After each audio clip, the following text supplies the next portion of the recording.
If 25% of A is equal to B, then what is B percent of A అన్నాడు. If A is equal to 4000 ఇచ్చిండు మనకు. ఇప్పుడు చూడండి, మనకు B value అనేది ఏలోని 25%కి సమానం అంటుంది.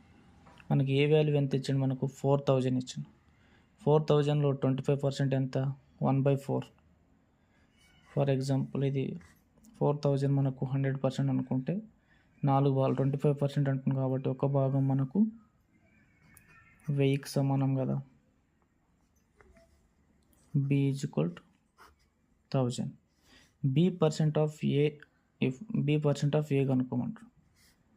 ఇప్పుడు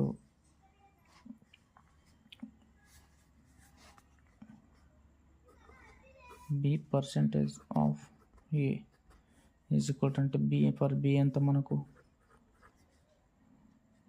1000% కాబట్టి 100 ఇంటూ ఏ ఎంత మనకు 4000. ఈ 0 ఈ 0 ఈ 0 ఈ 0, 4 ఇంటూ 1 4 ఎంత 40,000 మన ఆన్సర్.